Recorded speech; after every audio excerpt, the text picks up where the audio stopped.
여러분 반갑습니다. 잘 지내고 계시나요? 코로나 바이러스 때문에 많이 불편하시죠? 저는 여러분을 만나지 못하는 게 너무나 아쉽고 또 불편한 것 같습니다. 어, 그러나 또 이렇게 영상으로 여러분들을 또 만날 수 있는 기회가 있어서 또한 감사드립니다. 그래서 이번 주부터 해서 매주 이런 만날 때까지 5분 메시지로 해서 이제 5분 안에 여러분들과 함께 유익한 좀 이야기들을 나눠보려고 합니다. 오늘 첫 시간으로 시편 1편 1절에서 2절 말씀을 가지고 한번 생각해 보려고 하는데요.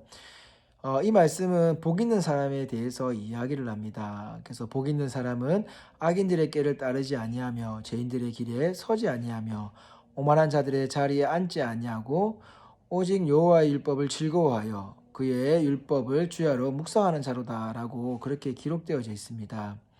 여기서 말하는 복이라는 건요, 어떤 거냐면 돈이 많고 뭐 또 다른 뭐 권력, 명예 이런 것을 뜻하는 게 아니라 그 사람의 인생의 가장 이상적인 삶을 이야기합니다. 여러분에게 있어서 가장 이상적인 삶, 여러분 다 생각하는 삶이 있을 것입니다.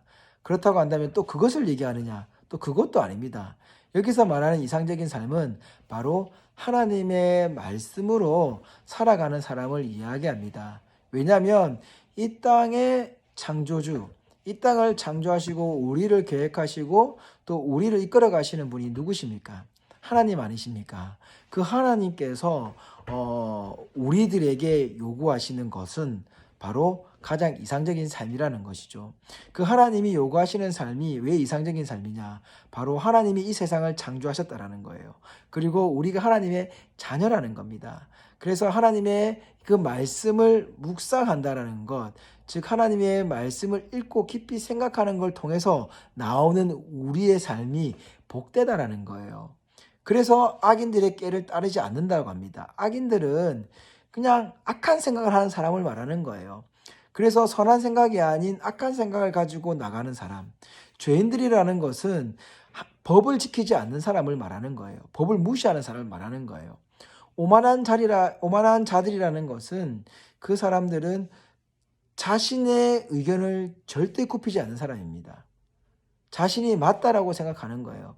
그래서 남들에게 지시를 하는 사람. 그래서 악인들, 죄인들 위에 있는 사람을 오만한 자들이라고 그렇게 표현합니다. 그래서 이 세 부류는 결국 뭐냐면 악한 사람들의 이 권력의 이 높이예요. 예. 그러니까 악인들, 죄인들, 오만한 자들.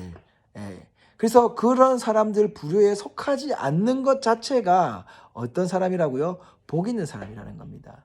그럼 이 복 있는 사람은 누구예요? 바로 하나님의 자녀인 저와 여러분을 이야기하는 겁니다. 그래서 이 하나님의 말씀을 묵상하는 것, 이 묵상할 수 있는 것은 그것에 대한 즐거움을 아는 사람이 또 묵상할 수 있는 거겠죠. 그런데 여기서 우리가 즐거워한다라는 것은 단순히 즐거워한다는 게 아니라 그 결과를 알기 때문에 즐거워할 수 있다는 겁니다. 여러분이 공부를 할 때에 즐거워하는 사람이 있고 힘들어하는 사람이 있습니다. 그런데 공부를 하는 그 이유가 무엇일까요? 힘들거나 즐겁거나 공부를 하는 그 이유는 그 공부에 대한 결과를 알기 때문입니다. 그래서 힘들지만 공부하는 사람이 있고 반대로 그 결과를 알기 때문에 즐겁게 공부하는 사람이 있다는 겁니다. 마찬가지입니다. 하나님의 말씀을 묵상한다라는 것은요, 우리가 하나님의 자녀라는 것을 알게 되는 것이고, 그 말씀을 통하여서 우리가 어떠한 삶을 살아가야 될지를 알아간다라는 겁니다. 그것을 통해서 우리가 하나님의 자녀로서 이상적인 삶을 꿈꾸고 그것을 실현해 나갈 수 있다는 것을 말씀합니다. 사랑하는 여러분, 우리가 이번 일주일을 지내면서 우리 어제도 보셨지요. 마하나임 인스타에 보면은 말씀 일자라는 게 나옵니다. 그러한 시간들을 통해서 같이 말씀 읽는 것에 동참하면서 우리의 생각들을 나누고 또 우리가 말씀을 통해서 얻게 되는 그 유익들을 깊이 생각해 보는 것, 그리고 다른 사람들의 의견을 듣고 또 깊이 생각하는 것을 통해서 우리가 일주일을 살면서 하나님의 자녀답게 그렇게 살아가기를 원합니다. 그리고 그 속에서 우리가 어떠한 이상적인 삶을 꿈꾸고 있는지를 찾아볼 수 있는, 말씀을 통해 알아가 볼 수 있는 그러한 이 한 주를 보내시기를 주님의 이름으로 축원드립니다.